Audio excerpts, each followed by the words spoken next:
Good evening, you are listening to The Truth Tank and I'm your host, The Tank. It's been a while since I recorded. I got the germ, I got COVID. Was out for about a week in isolation. I had one day where I was pretty much fucked and couldn't do much. I've had worse flus, it was very similar to that.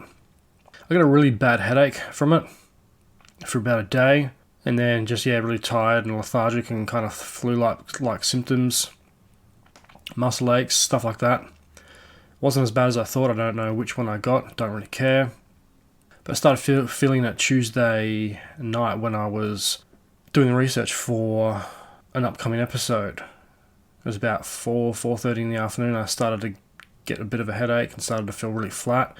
Didn't think much of it, just thought I was run down. I've been pushing it pretty hard lately, so I thought I might have just overworked myself, but nope. Went to bed Tuesday night. I woke up early Wednesday morning, 1 or 2 a.m. with a splitting headache, which I thought was a bit unusual, and then the alarm bells went off, and that's when I kind of knew I had COVID. So it's fun times, so I do apologise for the delay. So tonight we're going to be comparing modern day Hollywood blockbusters, Jurassic World Dominion and Top Gun Maverick. Both are part of franchises that were started nearly 30 years ago in Jurassic Park's case, and over 30 years ago for Top Gun.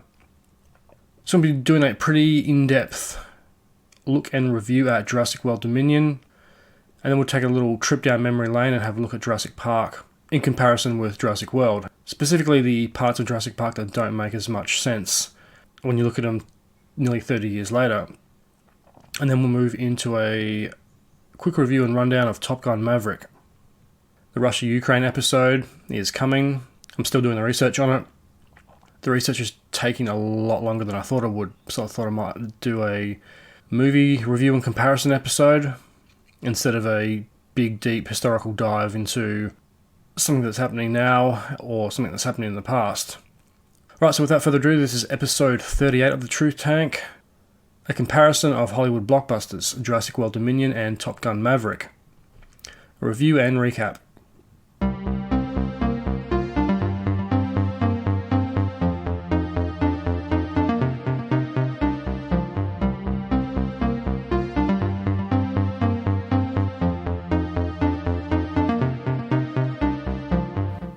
So if you're anything like me, I'm a pretty big movie fan, if you couldn't have guessed that already.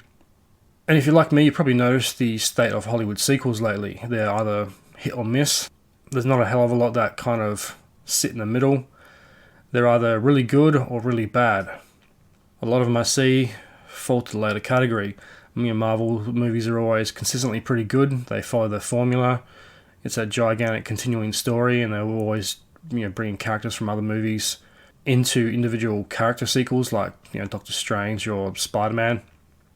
You don't always have to have an Avengers. You can have a couple of characters come into an individual character story and it assists the plot along, like the new Thor movie, which has the Guardians of the Galaxy in it. But on the other hand, a lot of standalone action blockbusters that Hollywood produce are garbage, and a lot of sequels that Hollywood produce are just as bad. They're pretty shit considering the time and effort and the budget and the resources that the studios have to put into these movies. The end result isn't always satisfying.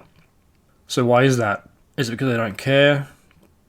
It's probably due to the studios being run by accountants and lawyers rather than creatives like they used to be. They don't give a shit about story so much as they do about profit. Let's just use the same old formula and let's just keep pumping out endless sequels. And unfortunately, Jurassic World Dominion falls into that category. So as I mentioned, I had COVID for a week. I had planned on seeing Top Gun Maverick the weekend before I got it, but just got too busy and I was going to go see it the week I got COVID. It'd been out for about 2 weeks and I definitely wanted to see it in the cinema.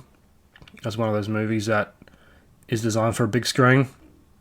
So the week I was out of lockdown, I got out of lockdown on Thursday, so I pretty much had my weekend planned. Saturday I went and saw Top Gun Maverick, and Sunday I saw Jurassic World Dominion. Jurassic World Dominion came out the day I got out of isolation. I hadn't been to the movies in well over a month. I love going to the movies. It's one of the few things I actually like doing. It's definitely one of the places I like to go to. I'm not really a nightclub person, if you can't tell that already. Not too big on the social shit either. I just like to go sit in a dark room with a bunch of strangers and watch a movie. Preferably by myself. So when I was out of lockdown, that was the first place I wanted to go, was the movies. And I was looking forward to Top Gun Maverick. Less so to Jurassic World Dominion. I had a bad feeling about it. After seeing a few trailers for Jurassic World Dominion, it didn't really fill me with confidence that it was going to be that great. And I didn't particularly like Jurassic World Fallen Kingdom. I thought that movie was really flawed. I fucking hated that movie when I saw it in the cinema. Jurassic World, on the other hand, was enjoyable. I think it kind of knew what it wanted to be and stuck to that lane. It was just meant to be this big dumb action film with dinosaurs and kind of pulls it off. It's technically a separate franchise from Jurassic Park in a way, like both franchises cross over, but they are very different at the same time. So that brings up the mastermind of Jurassic World, Colin Trevorrow. So as a director, Colin Trevorrow has only made a handful of movies, most of them shorts. His first movie was Home Base in 2002, and that was a 9-minute short. And that was a 9-minute short film. That was followed up in 2004 with another short. It's not quite a feature because it's only 55 minutes, and that was called Reality Show. I think if you want to be classed as a feature film, it has to be 60 minutes or over. He follows that up a year later in 2005 with Gary, Under Crisis, a 22-minute short film. And he doesn't make anything until 2012, which was his first feature film called Safety Not Guaranteed. That was 126 minutes. So that was a couple of years later in 2015, he made Jurassic World, which is basically his first big studio film. And that was followed up 2 years later in 2017 by The Book of Henry. Then the Jurassic World short Battle at Big Rock in 2019 and Jurassic World Dominion in 2022. He's written and produced a lot of films in between those times. He was also behind the story for Star Wars The Rise of Skywalker, which in hindsight makes you wonder how bad that movie would have been. On the other hand, it also might have been a hell of a lot better than the mediocre shit that J.J. Abrams produced. So, this makes you wonder, how does a very inexperienced director, or director with a lack of experience, get the reins of two of the biggest film franchises in film history? Jurassic Park was directed by a master filmmaker, Steven Spielberg. Most people would know that, and so was the sequel, The Lost World, Jurassic Park. So if a movie like that had all these, A-list directors walking over each other to get the rights to the script, why the fuck would Universal give the creative control to an inexperienced director like Colin Trevorrow? He was given free rein to do pretty much what he liked with the Jurassic World trilogy. He knew it was going to be a trilogy, and he was given most of the creative control behind it, which really does make you wonder what the fuck was Universal thinking. Because James Cameron wanted the rights to Jurassic Park before Spielberg got them. Every big director in Hollywood at the time wanted to make a movie about dinosaurs, and Spielberg beat them all to it. I'm not saying Colin Trevorrow is a bad director. I think he's a pretty good director. He has some good ideas. He has some pretty decent ideas in his scripts. They're just very questionably executed. I just don't think he had the experience to pull off a trilogy as complex as Jurassic Park. I think to an extent he also overcomplicated it more than it needed to be. Some of his ideas are great. Some of them come off like a teenager's creative short story. So this has always made me wonder, how did Colin Trevorrow come to write and direct the Jurassic World trilogy? To find the answers for that, I found an interesting article on TheVerge.com titled How the Director of Jurassic World Jumped from Sundance to Spielberg, Director Colin Trevorrow on the Making of His Blockbuster Debut, by Brian Bishop. It was published the 12th of June 2015. It's a pretty interesting article that chronicles the rise of Colin Trevorrow and how he got the rights to make Jurassic World. I imagine there was probably a few other directors and writers that would have killed for the opportunity, but it ended with him. Director Colin Trevorrow is admiring a bank of monitors on a soundstage at Universal Studios as they play back footage of jungle foliage he shot last year in Hawaii. All this stuff is from our real control room, he says. The console is there to provide a pretty backdrop for the flood of video interviews he'll be doing to promote his upcoming film, Jurassic World. But right now he seems more excited about the memories it's conjuring up. In a film, when you see the control room, everything on the screen is practical. There are no visual effects involved, so this is all stuff. That's one thing I thought Jurassic World did a lot better than Jurassic Park, if I may be so bold to say, was the control room. It's kind of hard to believe that a couple of people could just control a huge park like Jurassic Park with, in retrospect and hindsight, very outdated computer technology, because you've got to think that the standard iPhone was probably more powerful than all of those computers in the original Jurassic Park. But in Jurassic World, there's a state-of-the-art monitor and there's people monitoring it around the clock.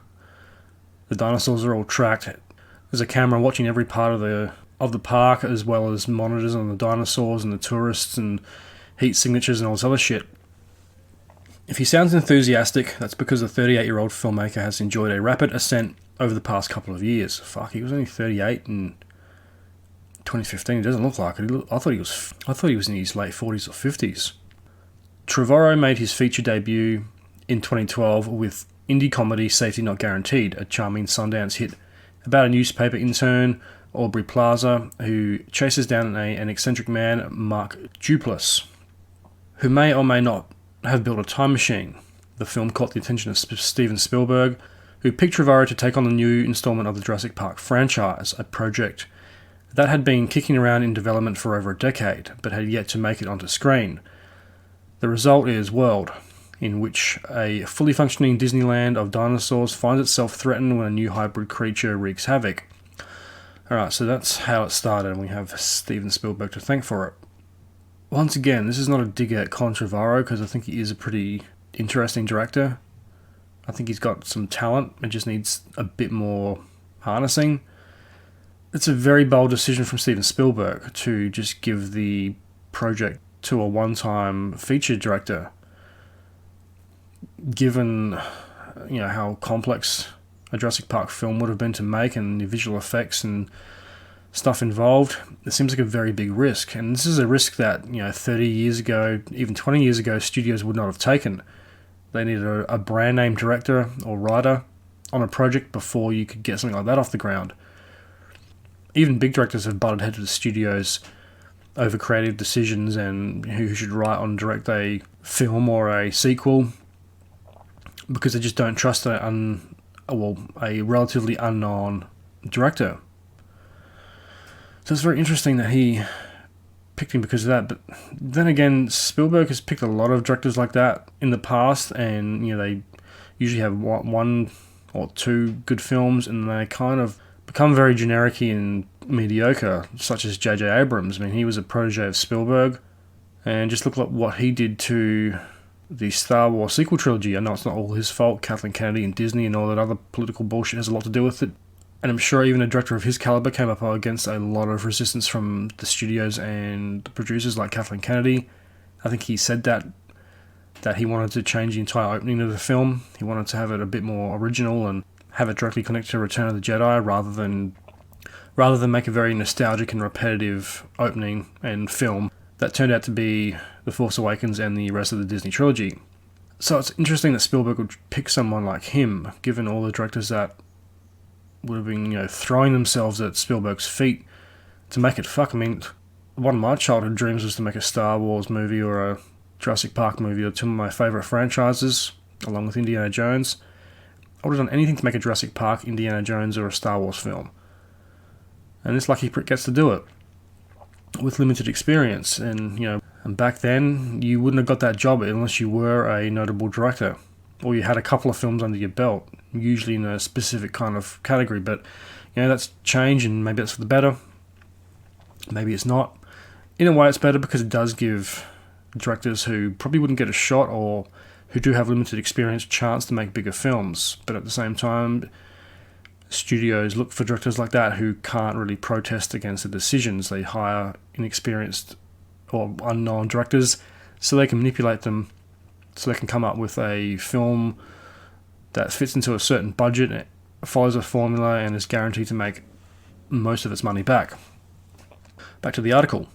I sat down with Trevorrow to talk about how he made the jump from a $750,000 indie to a $150 million blockbuster, how Steven Spielberg allowed him to make a personal film without compromise, and how the corporate pressure of making a gigantic sequel led to some of the movie's most interesting themes. The rest of the article follows a kind of question and answer format. The author, Brian Bishop, asks a question and Trevorrow answers it. Jurassic World is a more thoughtful film than your average blockbuster, but it's a huge leap from your last film. Was doing a movie of this size and scale even on your radar after safety not guaranteed? Trevorrow: not right away, not immediately after. You know, I love these kinds of films.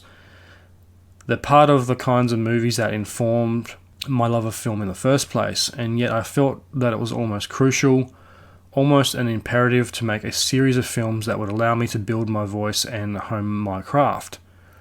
That's why we have a farm system in sports. That's why we have filmmakers make many movies before they reach this level.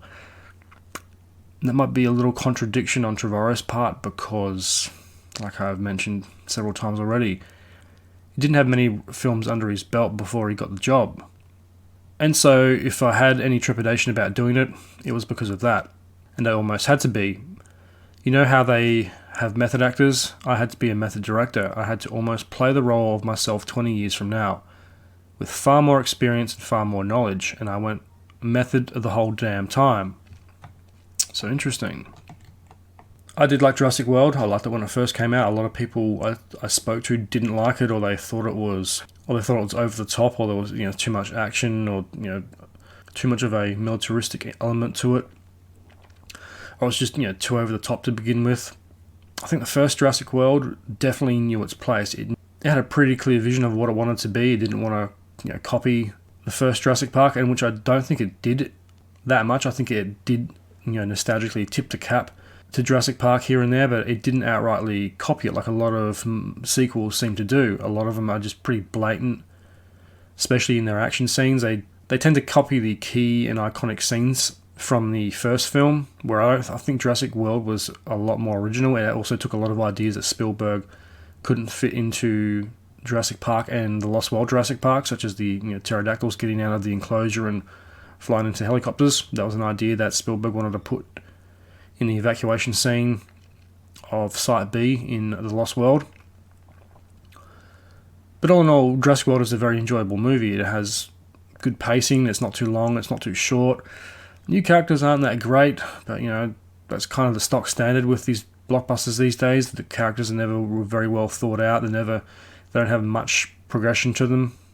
There's not a lot of character development in big blockbuster films anymore. It's more about the visuals and the action and the excitement. But overall, it was a pretty enjoyable film. There are some stupid moments in it, but no one's perfect. That's like that with a lot of movies.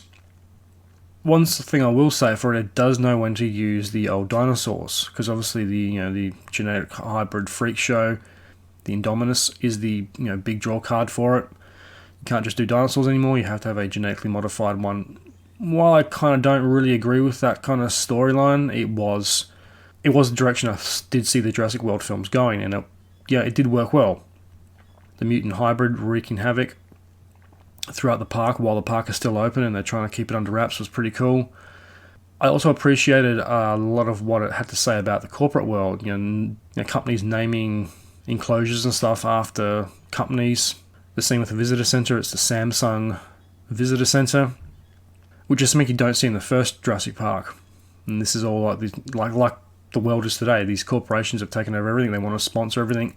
The park has got all these brand name restaurants and shops. It's the Verizon presents the Tyrannosaurus Rex, or Verizon presents the Indominus.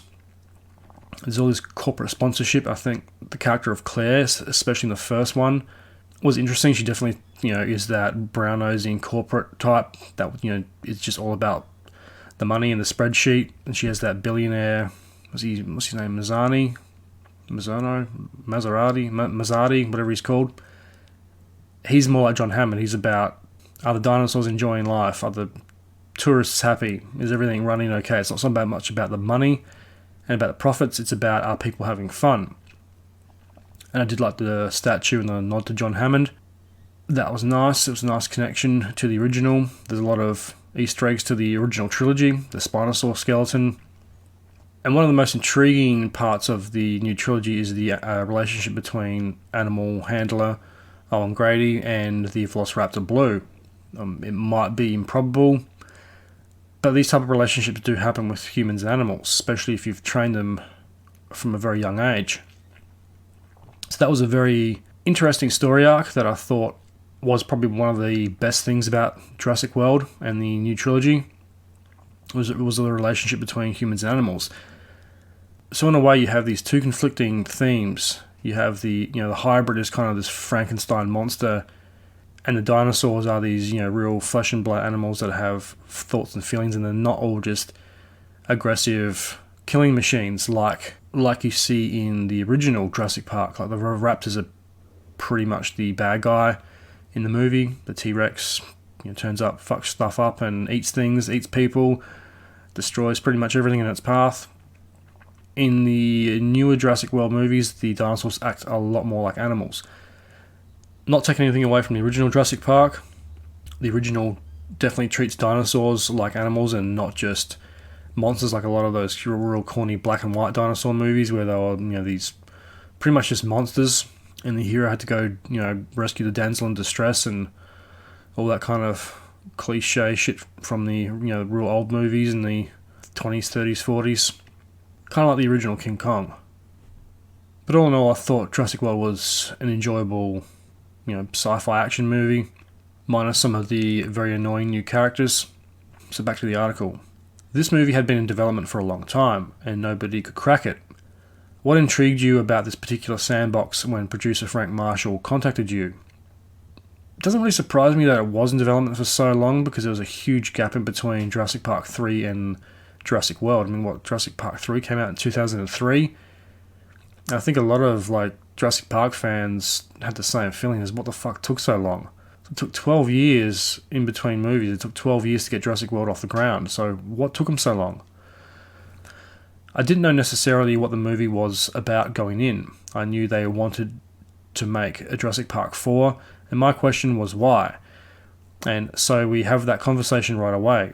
And once we came up with the answers as to why, when it got really interesting, and then when we were able to build a story around those answers and build a plot around them, I feel like it is a great privilege to write a screenplay based on a story by Steven Spielberg. These are his ideas. This idea of having a park that's functional and having a raptor trainer who is who is trying to communicate with those animals, and then having this genetically modified dinosaur that breaks loose. Those three pillars came from his mind, and they're so rich, and they have so much room to build something creatively around them that I couldn't help myself. Yes, I had to go into that world. I had to do it. That's a pretty compelling answer. I'd do it if Spielberg came up with the ideas. And I didn't actually know that. I didn't know Spielberg came up with basically those three big ideas for the new trilogy. But like I always say, it does make you wonder, what if Steven Spielberg had directed this new trilogy? Because he doesn't seem to make a lot of movies anymore. He's made a couple. He's made that one for Apple, Greyhound or something like that, and he's made the abysmal and pretty poorly reviewed West Side Story remake. I haven't seen it, so I can't really judge it. Just going by what I've heard about it. So imagine if he had made that. I'm not taking away from Trevorrow, because Trevorrow does seem like a very passionate filmmaker. He's got an awesome job, and he's been incredibly fortunate to be hand-selected by Spielberg and given the reins of Jurassic World. I can't blame him for taking on the challenge. I would. I remember when Jurassic World came out, I was actually applying for a film school that will remain nameless, and didn't get in. There's no good reason why I didn't get in, but I don't hold any hard feelings. It probably wouldn't have been that good anyway. I remember the day I got the letter telling me that I didn't get into it. Opening it, reading it, scrunching up and throwing it, I wasn't really surprised. The interview process was pretty weird. There's a couple of washed up wannabe directors who never really made it, who were very critical of directors that I liked, such as Christopher Nolan. And there was an ex-student there.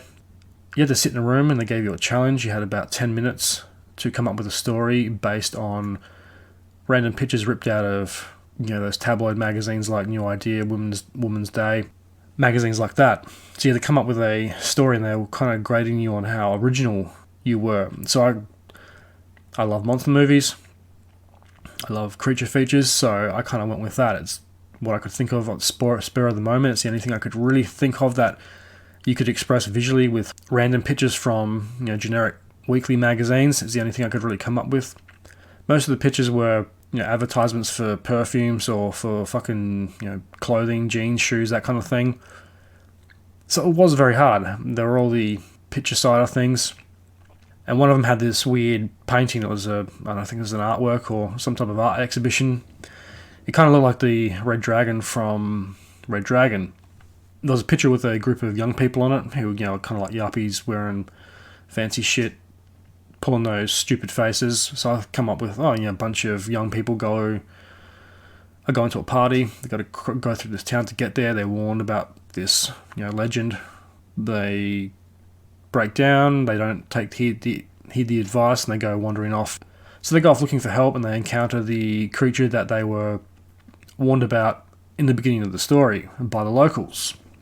They didn't believe it. They didn't hear the warning, and they're picked off one by one. It's pretty generic, not my finest creative story, but under the pressure and given the resources I had, it's what I could come up with.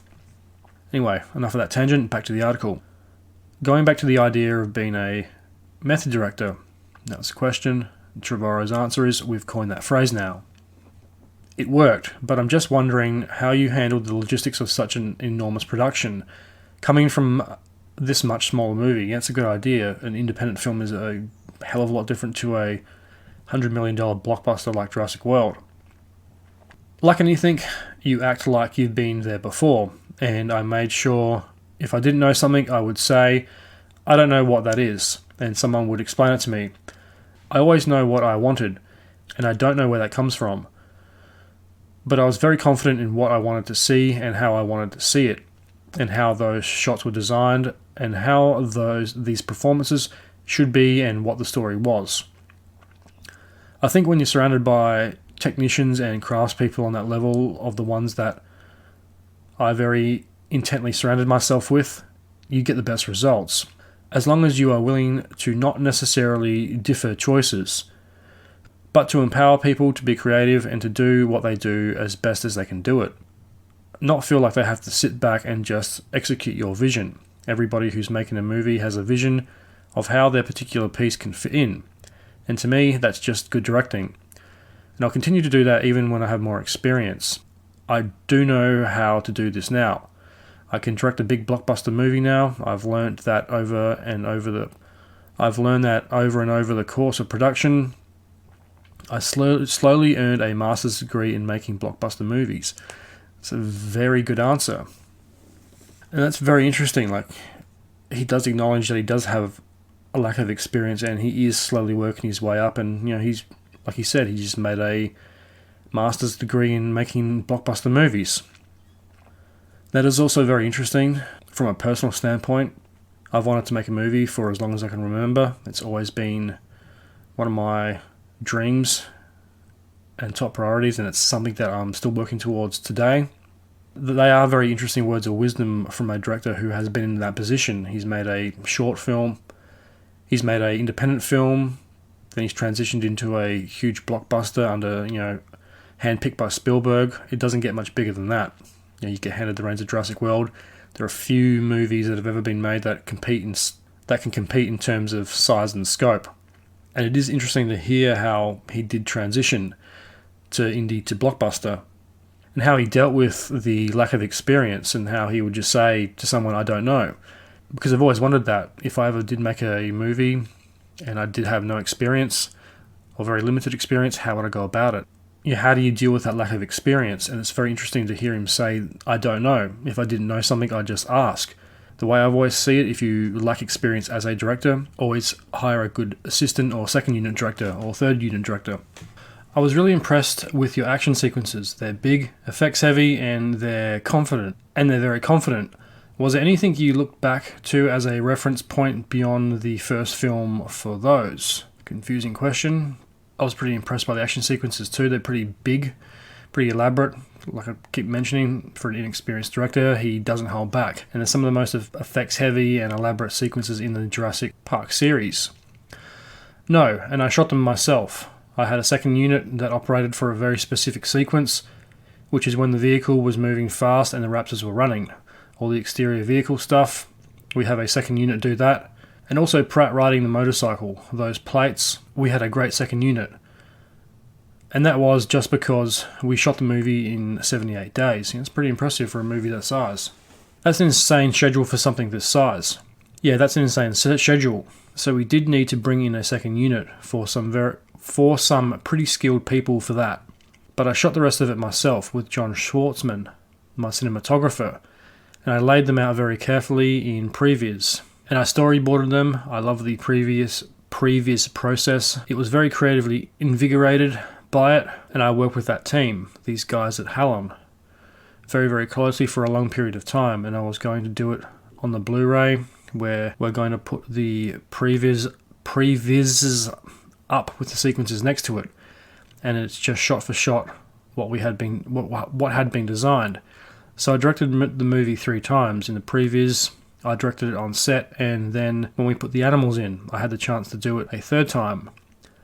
When you direct a movie that many times, you should probably get it right at some point. Pretty accurate statement. You shot this movie on film, and you often pushed for using animatronic dinosaurs instead of just going straight CG across the board. How much of it was about grounding this movie in the world of the first, and how much was it just about making it feel as real as possible? It was both. I had a very interesting relationship with Jurassic Park on this movie. I would say it on set, I want to hold Jurassic Park in our hands, but not too tight. I was constantly pushing against any instinct I had to do a homage to it, and then also sometimes embracing it and just doing it. I don't know what made me decide now it's okay to do a twisting shot away from a dinosaur bone being brushed away, but if I was going to do it, I wanted to then subvert it into something else. So very, very rarely, if ever, do we do something that is just straight homage. It always turns into something else. Okay, very interesting. Glad I found this article. He's a very much more interesting person than he appears to be. Yeah, I do agree with that, because I don't think a lot of, like I said before, I don't think a lot of the action scenes in Jurassic World have really been copied from the previous 3 films. They're very much their own thing, but still fit within the Jurassic Park, Jurassic World mold. I have to imagine the awareness of the legacy you're working with, even while you're collaborating with Spielberg, had to be there, if only because you were clearly able to push against it and make the film your own at the same time. And he really encouraged me to make it on my own throughout the process. My co-writer Derek Connolly and I came in pretty hot, and we knew what we wanted to do.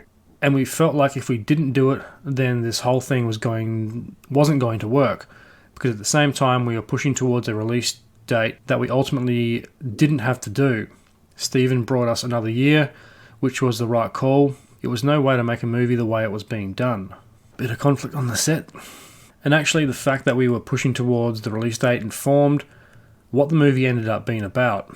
You had this big corporation who had this product, and they had to deliver it to the people in order for the shareholders to feel like we were doing their jobs. And so we wrote a movie about it. And amazingly, they're releasing it all over the world. But Steven was extremely supportive and encouraging, and wanted me to make a movie that was personal for me, and that I could feel was an original movie set in the context of Jurassic Park. And that's a very specific idea, and it's a different kind of sequel or reboot or remake. I don't even know what it is. It's its own thing, and this movie feels as original and personal to me as Safety Not Guaranteed, because we built it. I think Jurassic World is an original piece to the Jurassic Park puzzle. Like I said, it tips the cap, but it doesn't really copy anything. From start to finish, it's its own thing, and I do like the reference about the corporate bullshit they had to go through. Yeah, it doesn't surprise me. You had this huge company like Universal that's pushing deadlines and pushing for this product that has to be released to the movie-going audience and for the shareholders of the company. And that's basically mimicked in the movie, which is surprising the studio didn't try to cut that out. And we all know what goes on, but I guess the studios are so relentless in their pursuit for box office receipts and earnings that they don't really care that the whole world knows that they're not really about stories anymore, or the movies. It's just about the money. Without Spielberg intervening, would it have been a different story? Would they have rushed it and, made some 90-minute fucking shitbox action film with a couple of dinosaurs in it and not have a well-planned story? Probably. I will say one thing for Jurassic World, it is pretty clear in its anti-corporate statement. They mention that in the movie about the shareholders and having to keep them happy, and every time they release a new attraction, aka the Indominus Rex, the revenue for the park goes up. Jurassic Park is one of those just profoundly indelible ideas that Steven happened to be involved in during a period of time. There are 4 that come to mind: a kid who tries to help an alien get home, a teenager who makes sure his parents fall in love so he can exist, then stopping the Nazis from getting the power of God, and dinosaurs being resurrected and walking the earth. These stories are as valuable as myths and legends and fairy tales to us, and I think that's why they're being retold. Very true, I'd agree with that statement. Steven Spielberg's movies and George Lucas's movies pretty much made up a majority of the movies I saw when I was a kid. They played a huge part in my childhood, and I still watch them religiously to this day. And they're still being made. Well, minus E.T. and Back to the Future, but Indiana Jones, Jurassic Park, Star Wars, there's franchises that are continuing to be made. And like the article just said, it's because they are very powerful myths and legends. They're pretty much modern day fairy tales. Okay, next question. You're part of a class of filmmakers with specific voices and visions that are making the move to blockbusters while still maintaining your own unique perspective. I think of someone like Rian Johnson or Duncan Jones, Gareth Edwards. It's beginning to feel a little bit like the 70s, in that we're seeing studio movies with more personal voices than we have in the past. Do you think this will change the way the industry approaches summer movies? I'm not convinced by that. And like I said, some are great, some are horrific. Great blockbuster movies can be very original, well directed, well acted, good story, and some of them are just formulaic rubbish. Perfect example is the Star Wars sequel trilogy. Force Awakens, nostalgic driven crap. The Last Jedi, controversial, does its own thing, and like the article says, has more of a personal voice, but ultimately not really the best of movies. Rise of Skywalker, generic, let's just try and save the sinking ship and make the fans happy, but in the end, it doesn't really please anybody. And I thought the movies of the 70s and the 80s had more of a personal voice than some of the movies do today. I feel like you could probably have gotten away with a bit more back then than you could in today's more corporate accounting savvy studios than you could back in the 70s or 80s. I feel like back then they made movies to make movies and to get these stories out there. Today they make movies because it's the business they're in. It all comes down to money. I hope that makes them good. All of the people you just named really love movies and are very sincere in their want to make good movies and are very creative, aggressively creative, all of those names. And I have other friends who consider part of my generation, certainly my generation at Sundance. The 3 filmmakers that I identify with as being my generation are James Ponsoldt, the Spectacular Now, Ava DuVernay, Selma, and Benneth Zelton, Beast of the Southern Wild. I haven't heard of any of them or seen any of those movies. And each of these filmmakers has made very different choices, and I constantly urge Ava DuVernay to take on not necessarily a franchise or one of these things, but to test the limits of what she's capable of, because I think she's truly great. And I think James Ponsoldt is capable of anything. And we all know Ben Zelton's capable of anything, do we? I'm so proud to have been at Sundance that year with these 3 filmmakers, and I consider them friends. I hope they consider me friends too. That is the end of the article. So that's how Colin Trevorrow came about writing and directing the Jurassic World trilogy. I know he didn't direct Jurassic World: The Fallen Kingdom. J.A. Bayona did. I'm fucking terrible with names, so apologies for not being able to pronounce them. So, could there be any other reason to why the studios would want to hire a more inexperienced director over someone who has, 5 or 10 films under the belt, or paying Steven Spielberg what he wanted to make them? I mean, I'm sure he could, and I'm sure there's a pretty good reason why he didn't. I know he's not directing a lot of movies these days. He just likes to produce and sit back and take it easy. You know what? Fair enough. He doesn't have anything to prove. He's got nothing more to accomplish. Out of the top 50, I think he's directed about half of the greatest movies of all time. Maybe not half anymore, but you know what I'm saying. So could it just be a question of studios being cheap and not wanting to spend the money on a more experienced or seasoned director? Or a director that has more control, someone like a James Cameron or a Ridley Scott, someone who can push back against studios when they try to intervene. I know studios in the past have hired more inexperienced directors so they can boss them around, so they can basically take away a lot of the creative control to make a more generic and formula-driven movie. They can produce quickly and cheaply, that can hit the cinemas quicker and make as much money as possible. Like the article just outlined, Trevorrow had a fair amount of creative control, and that was also backed up by Spielberg. I think Trevorrow has a lot of good ideas in the Jurassic World trilogy, but he also has more than his fair share of really fucking dumb ideas. There's parts of Jurassic World Fallen Kingdom and Dominion that really appeal like they were written by a 15-year-old. The whole dinosaurs as weapons story arc I didn't like, and the selling them off to the highest bidder. I thought that was a really fucking stupid idea, and it was one that could have been done a hell of a lot more convincingly. And if Trevorrow had have made Jurassic World Fallen Kingdom, would it have been a different movie? Because I didn't particularly like that when I saw it in the cinema. And the reason he didn't make the second Jurassic World is because he was supposed to direct The Rise of Skywalker.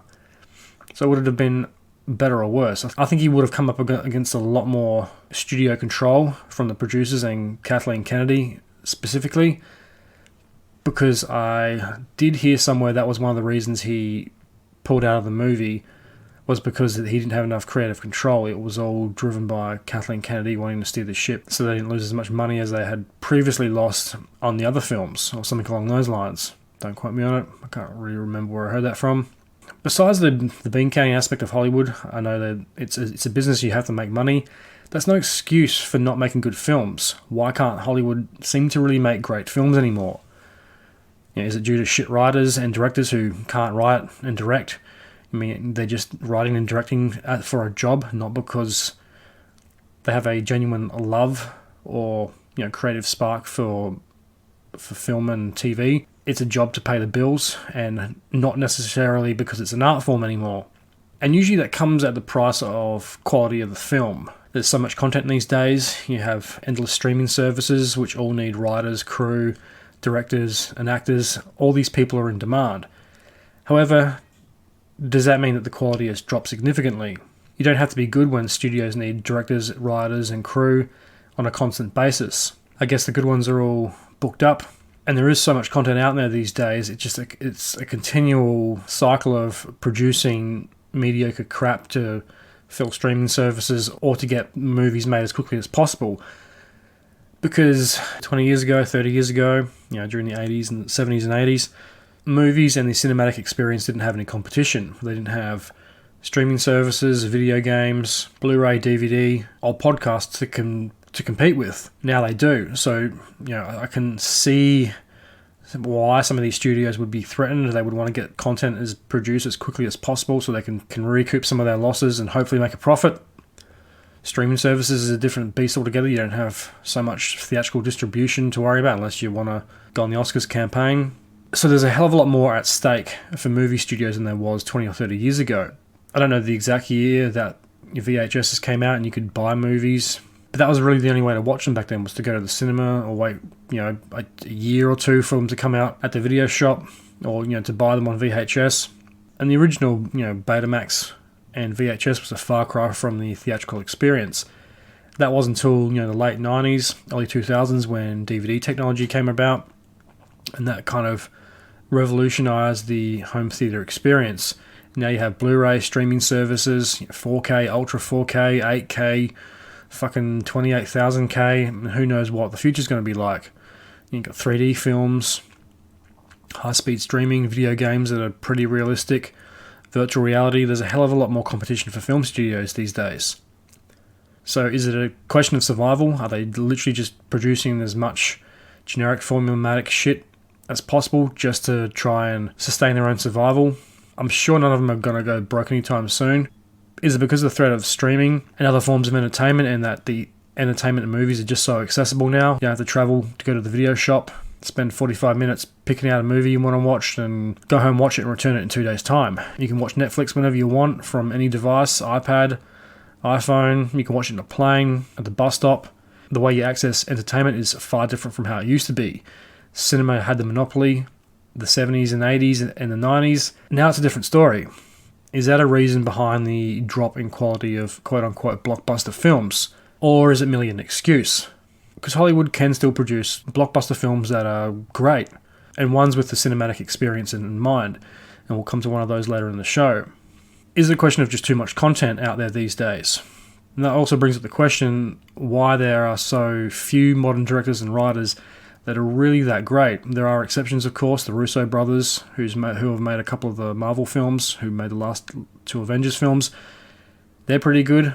Taika Waititi of The Mandalorian and Thor. He's fucking fantastic. He's a great writer, director, and an actor. He's a triple threat. Joseph Kosinski, who directed Top Gun Maverick. He's a pretty interesting young director.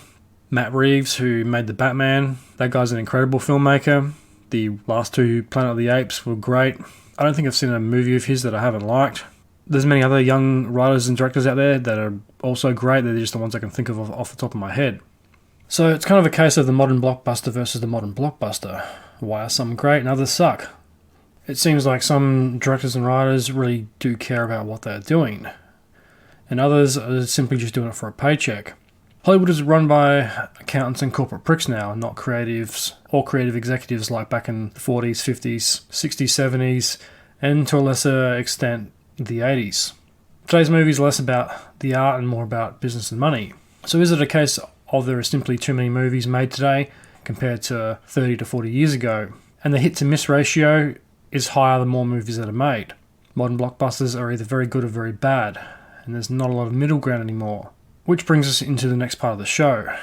For instance, Jurassic World is good. Jurassic World Fallen Kingdom, while it does try to do something different, falls short. And Jurassic World Dominion, and as we're about to find out, is a different story altogether. So let's get into Jurassic World Dominion. And this goes without saying, spoilers are ahead. If you haven't seen it or you plan on seeing it in the future, and you don't want some big plot points spoiled, I would stop listening now. That should be enough time for anyone who hasn't seen it to press pause or stop listening. If you're listening past this point, I take it you have seen it or you don't care, because we're going into a pretty deep, in-depth review that will give away a lot of the film and some of its key scenes. So the first 20 or so minutes, I was enjoying it. I was kind of getting on board to what the movie looked like it was going to be about, and right from the get-go with the opening scene with the Mosasaurus coming up from the ocean depths and grabbing a fishing cage and pulling the ship and its crew under, it was a good way to start this film. It sucks if you were on the ship and you were part of the crew, but it definitely puts the title of Jurassic World Dominion into perspective. You have a fishing vehicle doing its thing, and it gets attacked by a dinosaur. So right from the get-go, the film sets itself up to pretty much do what the title suggests, that dinosaurs are taking dominion over the Earth and are causing a hell of a lot of problems for humans. This is getting a bit off topic, but the big problem with the Mosasaurus is it's kind of like the opening scene from Fallen Kingdom, where those 2 idiots in the submarine open the cage doors that for whatever reason the designers thought it was a good idea to have the Mosasaurus enclosure open out into the ocean and not into some type of containment pool. Kind of dumb, and really I think we have to blame Trevorrow for this because he did write all 3 of the films. And it brings up some questions. How did a dinosaur that big survive? There was no one feeding it. It used to eat sharks. It would also eat full-size dinosaurs, in the case of the Indominus Rex at the end of Jurassic World. So it obviously eats a lot of food per day and needs a lot of calories to sustain itself. So who's feeding it? So in the opening scenes, this is 3-4 years after the disaster at Jurassic World, and we're meant to believe that something this big could survive without food. It seems very unrealistic that no one had a thermal imaging camera and couldn't see a gigantic heat blimp on a screen that would give away an animal that size hiding under the surface of the water. Same goes for the T-Rex hiding in the trees. You think that someone would have a thermal imager and could see something that big, but these are a couple of things that the writers decided to ignore. Yeah, it does make a very interesting and action-packed start of the film, but I do like realism, and it is a bit unrealistic that an animal like that big would survive. So back to Jurassic World Dominion. In the first 20 or so minutes of Jurassic World Dominion, there seems to be a pretty clear message behind it. It's got a lot to say about factory farming, animal rights, poaching, and corporate greed, despite the fact that Colin Trevorrow has said there isn't a message behind the film. It sure does seem like one to me. Whether it was planned or not is a different story. If it wasn't planned, as he says, then someone didn't read the script very hard. So this reintroduces the two main characters of the Jurassic World series, Chris Pratt and Bryce Dallas Howard, Owen Grady and Claire Dearing.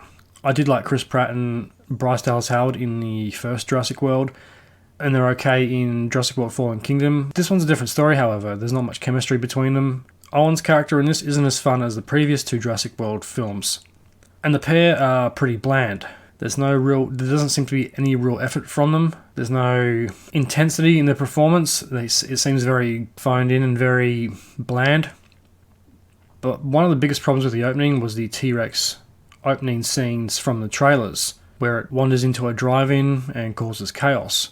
It was apparently cut out of the film due to running time, which was funny because it's by far the longest Jurassic Park movie to date. It comes in at a whopping 2 hours and 26 minutes. So what would another 5 minutes hurt? Colin Trevorrow has said Universal and he had come to an agreement on the running time. It couldn't be too long, which I do find bullshit because the film is so overly long and drawn out and it does get pretty boring. 5 minutes wouldn't have made much of a difference. I definitely think this movie needed to be re-edited and they should have cut probably about 25 minutes out of it. But one of the biggest selling points for Jurassic World Dominion was the return of the original cast. Without the original cast, it probably wouldn't have been as popular. It's also a nice way to round out and merge the Jurassic Park trilogy and Jurassic World into one somewhat cohesive storyline that spans decades.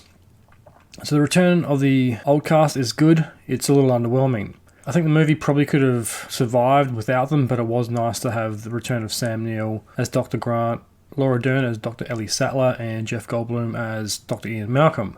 It was nice seeing them together again in a Jurassic Park movie, but it's a reunion that should have come 20 years ago. From the start of Dominion, it doesn't really feel like a Jurassic Park film. Maybe that was the point. But there is something missing. There's an element from the recipe that doesn't quite work or is missing altogether. The surprise and awe by this point has really well and truly gone out of the franchise, unfortunately. Things don't seem as special as they once were. One of the biggest problems with the Jurassic World movies is the painful new characters, and I'm talking about Owen Grady and Claire Dearing. They're pretty soulless, there's no motivation to them and no bigger picture. They're also pretty unlikable. I find Claire the more unlikable of the two. Starts off as the corporate type, then she turns into the activist, and not much else. The one thread that made them even that little bit interesting was the raptor-human relationship, which is in a way ridiculous, but it also does fit these movies. And it's obviously a story arc that Spielberg thought needed to be in a new trilogy. And it's one that could have been really, really unique. It was set up nicely in Jurassic World. It wasn't continued that nicely in Fallen Kingdom. Yeah, there is the human-animal side of things, but they don't really go into it deep enough. And unfortunately, in Dominion, they pretty much forget about it. And this animal-human relationship would have been a hell of a lot better if it was better planned out from the beginning. Going back to Jurassic World for a minute, Owen Grady's character should have been an animal behaviourist right from the get-go, and not just another generic ex-military wannabe tough guy. A similar thing is done with one of the new characters in Jurassic World Dominion, Kayla Watts. She's an ex-Air Force pilot. The difference with her is that she is just a pilot. She's basically a mercenary pilot who is working for the highest bidder. She does a lot, flies in dinosaurs to countries illegally, and she's done some questionable things for money and to survive. That makes a hell of a lot more sense than an ex-Navy guy whose next job is working with velociraptors at a theme park. And the Air Force angle fits a lot better than Owen being in the Navy. I mean, what the fuck does the Navy have to do with working with dinosaurs?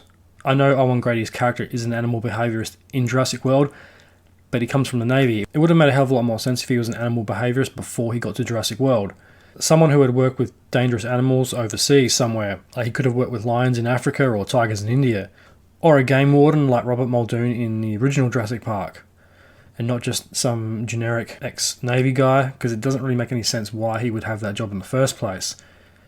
Unless he worked with sharks or dolphins or something in the Navy, or he had a background in animals, it seems unlikely a guy like that would, one, get the job, and two, would even be interested in it. Maybe there is some part of his character where he did work with animals in the Navy, but it went over my head. It's not something I picked up on. Omar Sy's character is much more believable in Jurassic World. He is much more real as a character than Grady, but he never really gets a chance to shine. His character seems like someone who's had a lot of experience working with animals, as do all of those background characters, but they're not really explored enough. Like, all you needed was, like Muldoon's character, is for John Hammond to go, "This is my gamekeeper from Kenya." Bang, you already know this guy's experience with dangerous animals. It took all of 3 seconds to explain. The other plot point of the Jurassic World movies is using dinosaurs for the military and for assassination purposes. It's a ludicrous and childish idea. I mean, in modern day we have guns, bombs, tanks, planes and drones. I'm not sure a dinosaur would be that effective unless you're hunting bad guys out in the desert somewhere or in the middle of a jungle. Even then, who's to say they don't turn around and eat you? That whole line of thinking, for me, I think ruined the trilogy. And it's a story arc that Colin Trevorrow won't let go. It's used in all of the Jurassic World movies, and that's a very stupid storyline to an already pretty ridiculous premise. And that's not just a storyline you see in the Jurassic World movies, and that's a plot point you see in a lot of modern action movies these days, is the whole, ex-military guy or some type of paramilitary kind of situation. So as the military paying writers to add that into every script. I'm surprised Trevorrow didn't write a part in the script where Chris Pratt rides a dinosaur into battle. I mean, it's completely ridiculous and over the top. I mean, I don't think he's the greatest of writers. I wouldn't call him the worst writer ever, but some of his ideas are great, others are just completely ridiculous. And I think that he really needed to work with a more experienced writer, and not a group of younger writers that helped him write the Jurassic World movies. Which also brings up the questions, why would you even bother using dinosaurs in a modern day conflict or a battle? There'd be more trouble than they're worth, and they'd also be really expensive. People have used animals in warfare for thousands of years, but that doesn't mean it's really that good of an idea. And back then, you can see it working because they didn't have modern technology, they didn't have bombs and guns and tanks. I also didn't like Vincent D'Onofrio's character in Jurassic World. It was played well. D'Onofrio's a great actor, but he's kind of the ex-military, I'm up to something guy. Why would they hire a guy like that when you know he's probably got an agenda? And as it turns out in the movie, he's working for InGen. So you can probably assume that he's up to something shady. There's also a real good reason why lions and tigers aren't used by the military. Think animals being used in gladiatorial combat. They're very hard to control and unpredictable, and it takes a lot of people to try and restrain a lion or a tiger. And if it gets pissed off, you either have to shoot it or get eaten. It'd also be very expensive, and you probably wouldn't get a hell of a lot for your investment. The military has a budget, and they spend a lot of money per year developing new forms of technology. And I think one that involves working with animals, especially dangerous carnivores like lions or tigers, or even dinosaurs, would be risky, and it wouldn't be worth it. It'd be a waste of time, considering we have a lot of modern technology like drones and robots and high-tech weaponry. It'd be a complete waste of resources, and it'd be very unethical, and I'm sure a lot of animal rights advocates would have a lot to say. Which would be the same if dinosaurs existed today and they were going to be used by the military or some shady company for quote-unquote military applications. However, the animal forming bonds with their trainers, especially dangerous animals like raptors, was very interesting, and it's one I wish they had have gone into a bit more scientifically. One of the other interesting sub-stories of the Jurassic World movies is the dinosaurs are owned by a company, which is a story thread that they've used all throughout the Jurassic Park films, going right back to the first one. The dinosaurs are brought back to life by a company, they're not natural animals, so therefore that would make them company property. But at the same time, they're also animals, they're living and breathing, which also brings up animal rights issues. And that's something that's mentioned in one of the Jurassic Park films, I think it's the second one, that an extinct animal that's brought back to life doesn't have any rights. It's a very interesting and ethical moral debate and a bit of a conundrum. And science and ethics play a huge part in the story of Jurassic Park. And that's a thread that they've tried to give you bits of in the Jurassic World films, but they never quite go far enough. Sometimes the story is smart and other times it's completely dumb and over the top. It's smart when it wants to be, but it's never too smart. The animal-human relationship was interesting, but sometimes it feels like it was just put in to make a dumb story seem that little bit smarter. They never quite go into the scientific details of it, like they try to do in the original Jurassic Park. They try to make bringing dinosaurs back to life as convincing as possible by using science and technology of the day.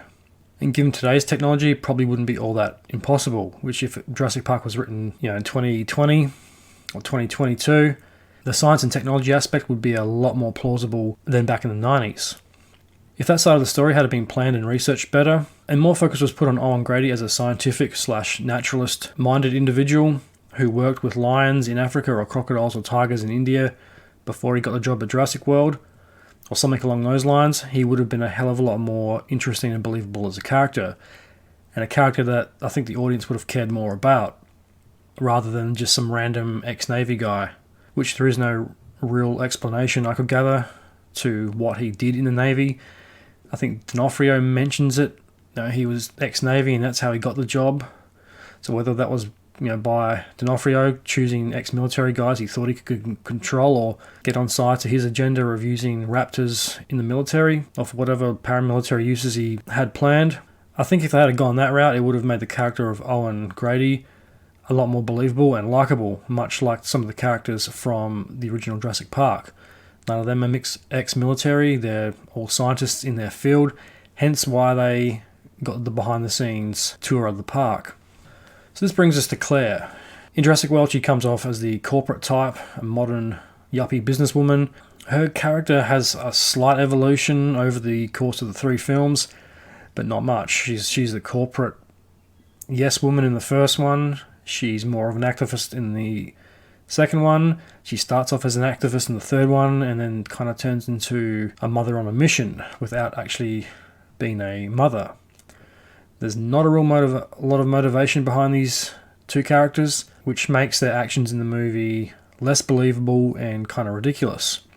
And when you think about it, she should be in jail for 300 counts of manslaughter after what happened in Jurassic World. She wasn't the boss, but she was in charge of the visitors that day, and she chose not to evacuate the park when the Indominus got out, so technically she should be responsible for the lives lost in what followed.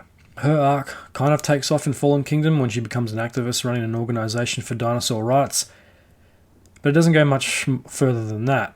This time around she starts off as an activist helping dinosaurs that are being illegally bred and smuggled out of the country, or something along those lines. The activist plot is dropped pretty early on, and then she turns into a kind of surrogate mother to Maisie Lockwood, which she has pretty much no direction until she is taken later on in the film. The rest of the film, she is pretty much useless. The pair come off as annoying twats who you pray get eaten, but that's not going to happen. And that's the real problem, is there's no real danger for these characters. Over the course of a trilogy now, they're going to make it out. Nothing really happens to them. There's no real suspense or threat. Unlike the originals, you kind of don't know who's going to make it out of the first film, even though most people do. Malcolm still gets pretty badly injured. Tim gets the shit kicked out of him continuously. He's going to make it out, but there still is that sense of threat and danger. You don't get any of this with the Jurassic World movies. You know these 2 are going to make it out no matter what. And that goes for a lot of the other background characters. It's only really the bad characters that get killed in these movies. Unlike the originals, Robert Muldoon got killed, Ray got killed, the box handler, Gennaro's a lawyer, so debatable if he's a good guy or not. But they're not bad, nefarious characters like Dennis Nedry. No one really cares when Nedry gets killed because he's a prick. In the second one, when Eddie Carr gets killed, that's a pretty shocking event. I don't think you see it coming first time you see it, because he's a good guy. He's probably the nicest character in the movie, and he gets pulled apart by T-Rexes. The Jurassic World trilogy, it's very easy to predict who's going to get killed and who isn't. You have to be pretty bad to get eaten in it. Unless you're, what's his name, Marizardi, the owner of Jurassic World, the one who flies the helicopter into the Aviary. He's a good guy, I guess, and the woman who's the assistant to Claire, who's showing the kids around the park, she gets eaten as well. So there's a couple of good people that get killed in the first one. The second and third films, they're pretty much all bad. Given how upgraded the suspense and action is in the new trilogy, The threat level has been raised and they all still make it out alive. There's no real suspense or threat. Owen Grady, he outruns volcanoes. He faces off against raptors. He narrowly avoids getting eaten by a T-Rex, Allosaurus. He jumps off a cliff, holds his breath underwater for a long period of time while there's volcanic rocks pouring into the ocean, which probably would have boiled him, or he would have gotten hit by one. He survives that, and there's no real suspense or threat compared to the first two films. There's no real threat or danger. Even in other trilogies like Star Wars, Indiana Jones, there's always that threat of danger to the hero. You know they're going to make it out alive, especially if you see the movie 20 years later and there's 3 or 4 of them. You know they're going to make it out alive, but there needs to be a believable level of peril to it. And the one thing Trevorrow and his writing team seem to have forgotten is there were 2 islands with dinosaurs, Isla Nublar and Isla Sorna. Isla Sorna had more dinosaurs than Isla Nublar, but it's only briefly mentioned in the trilogy. And the main focus for Fallen Kingdom is getting the dinosaurs off the island before the volcano blows up and kills them all. So it's this extinction level event that humans can intervene and save the dinosaurs, thus sparing them from extinction once again. It's a cool parable to nature, but there's another island full of dinosaurs, and it's not really mentioned or explained what happened to them. Are they still alive? Are they not? And why didn't they move the dinosaurs from the first island to the second island rather than Northern California? Also makes you wonder, why would they build a theme park on a volcanic island? I know that's a story thread that is mentioned in the book. There's a dormant volcano on Isla Nublar before they build the island. So they are kind of connecting the book and the source material back to the film in a way. But at the same time, there's probably better ways they could have worked it into the story. I know visually a volcano looks better and you can't have a random meteor shower just hit that island and nowhere else. So I'll give it a pass. And it also symbolises them completely destroying the island, so the dinosaurs have to come out and then set up the sequel in Dominion. So there is no going back and away. So I get the metaphor. The volcano stuff, while on the surface seems ridiculous, does have a deeper meaning for the book and for the extinction level event and humans intervening. Malcolm chimes in on that in the film, which kind of seems a bit stupid because he was only brought back to kind of get more of the original fans to see the film, and he's only in it for 2 scenes. He doesn't think people should intervene and save the dinosaurs, thus rendering them extinct. Kind of fits into his chaos theory. In a way, he might be right. Depends on what side of the coin you land on. But he does have a point. He even mentions that in the first Jurassic Park about dinosaurs were selected for extinction. So in a way, he is right. But they're living animals, and no one wants to see species of animals go extinct, which pretty loudly echoes what we're doing to a lot of animal species around the world. Elephants and rhinos in Africa are on the verge of going extinction for human greed. So back to Isla Sorna. It's briefly mentioned in Jurassic World Dominion. I think Lockwood's mother was one of the head scientists on Site B. She was kind of the Site B equivalent to Henry Wu. So the most improbable storyline with the new trilogy, mainly Fallen Kingdom and Dominion, the audience is meant to believe that 100 or so, maybe a little bit more, dinosaurs get off the first island. There's enough dinosaurs to fill up a cargo ship, and it fills up pretty quick. There's 1 cargo ship to get all the dinosaurs in the original Jurassic Park off the island. In Jurassic World, there's hundreds of dinosaurs. Yes, the babies wouldn't take up that much room, but a fully grown dinosaur would take up a lot of room. Where do you fit all the Brachiosauruses and Brontosauruses and T-Rexes and stuff like that? They take up a lot of room, and cargo ships are big, but they're not that big. And this wasn't your traditional 5,000 container ship either. This is a different type of cargo ship, a smaller one that you can drive trucks straight into. There's also a lot more dinosaur species than appear in the other films. So in Fallen Kingdom, the group taking the dinosaurs off the island appear to have good intentions, but they don't. They're working for InGen, or someone like that, or the company who owns InGen, or whoever, Rafe Spall's working for. There's InGen helicopters, and that's about the last time we see InGen in the trilogy. They were a really cool corporate bad guy that could have been done a hell of a lot better, but they're briefly mentioned here and there, and they're not really elaborated on all that much. Because you can probably assume that InGen, the company, isn't selling the dinosaurs on. It's whoever's, the Lockwood, Mr. Lockwood, his assistant, Rafe Spall's character, is selling them on with the help of the auctioneer who seems to know all the world's bad guys. So anyone who's seen Fallen Kingdom would know how the rest of the movie plays out. Dinosaurs leave the island, they enter the mansion in Northern California and are sold to the highest bidder.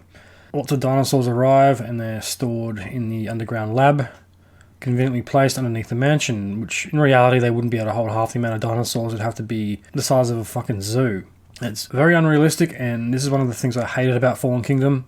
I watched it again recently after watching Dominion. It's part of the story I still don't like. The movie could have been a hell of a lot better if they had got rid of the illegal auction and didn't try to make it a horror film. So they're sold to the highest bidder, they're packed up in crates and shipped off, which isn't very realistic because they have to leave via airport or port. And these people just seem to enter the country. They have to come through an airport or a port. They'd have to have paperwork, otherwise they're going to get arrested by Customs and Border Control. It seems very unlikely that they'd be able to get out of the country without anybody finding out. And if one of them got out, then they'd realise that, oh shit, there's a dinosaur being legally exported out of Northern California. Maybe we need to raise the alarm about this. And these guys just unload all this stuff at the dock and there's no one to stop them. They just get through. The guy's got his own mercenary army. It's a very unbelievable set of circumstances that happen after the island is destroyed. That really should have been the end of the film. And the dinosaur swam to another island, then that's how they spread. That would have been more believable than this shit. So they're auctioning off to the highest bidder. They go all around the world. There's a couple of species. They're separated from one another. Then you have to keep them alive in transit, and then when they get to the final destination. Very improbable set of circumstances, and this leads into Jurassic World Dominion. So the audience is meant to believe that a few hundred dinosaurs spread all around the world in just 4 years, and that it's mainly criminals and nefarious types that are responsible for the spreading of dinosaurs all over the world, not including the ones that got out into the forest at the end of Fallen Kingdom, which you would think would be a North American problem, not a global problem, if that was the case. And the ones that spread, they're all from dodgy countries, and they probably wouldn't be that hard to find because I guarantee someone would have had a sighting of a dinosaur, or it would have been on social media, or whatever. In an interview I read with Colin Trevorrow, he said that everything had to be believable. But guess what? It's not a very believable time frame for dinosaurs to spread. And realistically, it's not possible for animals of any size to spread that fast, especially not a group of animals that is highly monitored like the dinosaurs in Jurassic World Fallen Kingdom. The whole title of this movie is called Jurassic World Dominion. The dinosaurs are supposed to have dominion over the Earth and pose a problem for humans. But that storyline is lost in the plot pretty early on. So this got me thinking, how long does it take for animals to spread when they're introduced into an unnatural environment? So in Jurassic World, it took 4 years for the dinosaurs to spread around the world. Well, most parts around the world. It's pretty hazy because it's only a couple of countries you really see dinosaurs in, and obviously it's a movie and it can't show everything. To put things in perspective, it took the humble and lovable rabbit about 50 years to spread throughout Australia after being introduced from England. So the English during settlement brought rabbits because they wanted everything to be like back home, and they slowly spread throughout the entire country. And in an isolated country such as Australia, where you're surrounded by water on all sides, it still took 50 years for rabbits to spread throughout it and get to levels that caused a problem. I mean, there's millions of rabbits in Australia at the moment, all because of a few that were introduced during settlement. So that kind of puts things in perspective. And obviously rabbits had a lot of natural predators in Australia. They had lizards, snakes. A rabbit for a snake is a decent meal. They had monitor lizards. People used to shoot them. They used to eat them. They survived off of them in the war. They're not without their good points. And yet they still haven't been wiped out. With everything eating and killing them, it still wasn't enough to eradicate them. And a dinosaur is a considerable amount bigger than a rabbit and a lot easier to spot.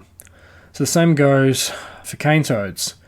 In February 2009, cane toads crossed into the Western Australia border from the Northern Territory, and that's about a 2,000 kilometre journey from where the cane toad was released 74 years earlier.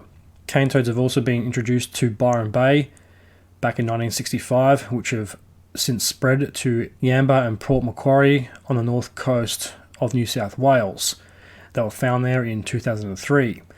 I know they're not dinosaurs, but that's another example of how long it actually takes an introduced or escaped species to spread. Now, 74 years for cane toads to get over the border is a long fucking time. And the areas the cane toads did travel were similar in climate, and it still took them 74 years to make a 2,000 kilometre journey. So that does put things in perspective. Which brings up another improbability of Jurassic World Dominion, and that is dinosaurs in the snow. It's fucking dumb, and it just doesn't look right. You'd think, wouldn't the dinosaurs freeze to death, or wouldn't they just migrate to warmer parts of the country? Yeah, it does look cool, seeing dinosaurs in the snow on a movie, but yeah, I'm not sure how realistic that would have been, whether they would have sought out hotter conditions, or simply just freeze to death, or would they be too slow? Because when dinosaurs were around, it was a lot hotter than it is today. So maybe that plays a part, maybe it doesn't. Maybe I'm just rambling. Let's move on. So this is where we find Claire. She's working as an activist. She's trying to stop a industrialized Triceratops farm. The first chase scene of the film begins shortly after. She rescues a sick baby Triceratops and is chased by a group of dumb rednecks. The farm has been disguised as a cattle farm to avoid the authorities, which is in itself is probably realistic, but also pretty dumb because you would think that the authorities would be onto them when you don't see cows walking around. Because the chase scene is through a field full of adult Triceratops, which trash the pursuers' cars. Because there is literally a field of adult Triceratops outside the fucking building. It's a pretty clear indicator that it's not a cattle farm. The message is good, but like most of the ideas in this film, it doesn't really go anywhere besides a very short and pointless scene. There's a lot of good ideas in this film, a lot of them just kind of burn out or are just simply forgotten. So now we're introduced to Pratt's character, Owen Grady. He is riding on horseback with some fellow dino wranglers rounding up duckbills. There's not much explanation as to why he's rounding them up. I can't really remember why, but I think they're at risk of being poached or hunted or something, and they're trying to get them into a dinosaur preserve or sanctuary. I think that's the reason why. Anyway, you'd think that the dinosaurs would spook the horses through the smell. So Owen's gone from ex-Navy man to dinosaur behaviourist, outrunner of volcanoes, and foiler of corporate plots, to working as a cowboy. Things get a little unrealistic. Pratt's character single-handedly subdues a dinosaur on horseback and lassos it with a rope before hitching it to a tree stump. Well, realistically, you think it would flatten him. He does the whole dinosaur whispering thing he does with Blue and manages to calm it down. So if you remember back to the Lost World Jurassic Park, it took about 4 or 6 guys who were getting thrown around like ragdolls to subdue the same dinosaur. Pratt's character, Grady, can do it by himself. He wrangles raptors, he outruns dinosaurs and volcanoes and survives falls off cliffs. There's not much the guy can't do. Oh, that's right, there is one thing he can't seem to do, and that's act convincingly. When there's humour in the script, Chris Pratt can really work with it. He's funny, he's entertaining, but in this movie, he just doesn't seem to be that entertaining. He just kind of seems to phone it in and kind of cash a check at the end of the day. He's definitely in his comfort zone when it comes to humour and characters that are funny and a bit of a smartass. So I think Owen Grady should have had a bit more of that in it. That's the thing, is they made Grady a bit too dramatic. And that's the big problem with the script, is it lacks any real humour at all, unlike the previous films. Malcolm provides that very small and welcome dose of humour a bit later on in the film. At this point in the movie, myself and probably most of the audience was asking, where is Blue? She doesn't have a very big role in it, unlike the previous 2 films. So Owen, Claire and Maisie Lockwood are living in a cabin in the woods, the one that Pratt built in the second film. There's one thing I did notice about that cabin, is it's got way too many doors. If you see the movie, you'll know what I mean. At this point, they chuck in a bunch of generic villains, which is sad to say because they have more character motivation in the first 40 minutes of the movie than Owen and Claire do in the entire trilogy. There's a group of poachers out there in the woods hunting Maisie Lockwood and Blue and her baby. They're working for a bigger entity that has some type of nefarious plan that we are not yet privy to. So this enters the return of some beloved characters. The first one we're introduced to is Dr. Sattler. And unfortunately, Dr. Sattler signals the end of hope for what could be a good story. Ellie is back, and it's good seeing the first of the old characters back, but unfortunately it also brings an end to logic and reason. One of the first scenes you see her in, she stands up in a jeep and she's taking her sunglasses off in a nearly identical scene to the first Jurassic Park. She's also wearing similar clothes. She's wearing like a pink or red shirt. To me, this is pretty much pointless nostalgia. Like Trevorrow said, he didn't want to make Jurassic World 2 homage to Jurassic Park, but in this he seems to have forgotten that, because there's a lot of very pointless, very cliched nostalgic scenes in this film that appear to be in it for no other reason than to simply just point out, like J.J. Abrams did with the Star Wars Disney trilogy.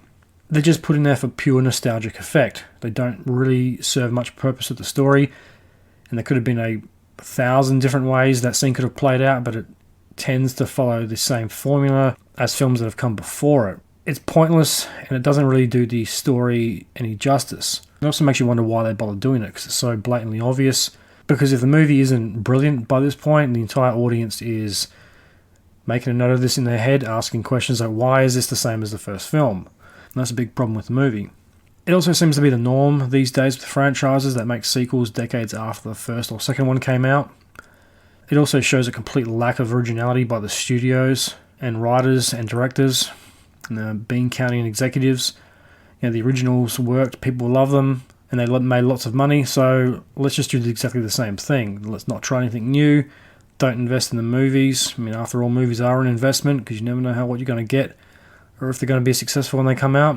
Let's not invest in writers or directors or actors and come up with something new and good. Let's just rehash old ideas that have already been done. And this is the point in Jurassic World Dominion where the main plot is revealed and we're introduced to one of several and what seems to be never-ending subplots that derail the entire rest of the film. So enter the corporate locust plot, also known as the generic corporate plot by an evil company, Eon. The company in question is called Biosyn. They're the biggest rival to InGen. They're more on the pharmaceutical side of things than InGen. InGen's more genetic, but they're still a big company rival. And they have an interest in controlling dinosaurs around the world, mainly for pharmaceutical purposes. So the generic corporate plot is introduced. Biosyn has used the same dinosaur DNA in Jurassic Park to bring back an extinct version of giant locust to eat corn and crops that aren't produced by Biosyn. Biosyn, for whatever reason that's not really explained, wants to control the world's food supply by controlling the manufacturing and producing of crops, i.e. wheat, corn, barley, and anything else you can think of. So Sattler finds herself at a farm that is being attacked by these giant locusts. The kids have caught one under a metal bucket. The crops of this, I think it's a Texans family, has been completely devastated.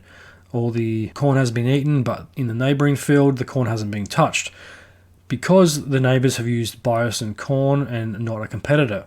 Even if they were genetically engineered locusts, doesn't explain how they're controlled and why they would only eat the competitor's corn and not the other.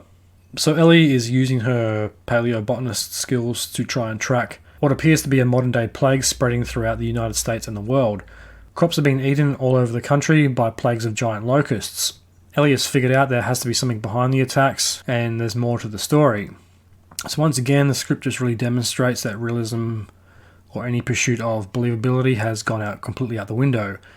I mean, genetically engineered locusts from the past is dumb, and it takes away from the genetically engineered dinosaurs from the past and the overall plot.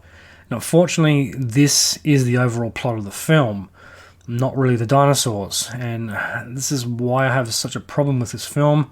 It just didn't need to be there. I mean, the dinosaurs are interesting enough. It should have been the dinosaurs and the original characters' last fair hurrah and farewell ride into the sunset, but it's not. This dumb generic corporate plot overshadows the entire rest of the film. If a company did try this in reality, like I mentioned on the Bill Gates episodes I did a couple of years ago, they would come up against antitrust laws and the Anti-Monopolistic Practices Act. You know, one company can't try to have a monopoly over an entire industry because that is not a fair and just market.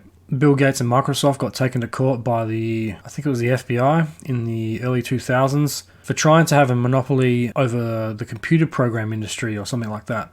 And the writers don't really give us any real reason or motivation as to why this company Biosyn wants to control global food supplies. Money doesn't really seem to be the motivator because, one, it's not mentioned, and two, they're buying dinosaurs, so it stands to reason they've already got all the money they need, and the company's making billions of dollars, if not trillions of dollars.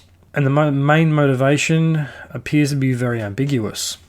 So Bison is pretty much a bigger, badder version of InGen, and they want pretty much everything. They want all the dinosaurs, and they want to control global industry in more than one sector.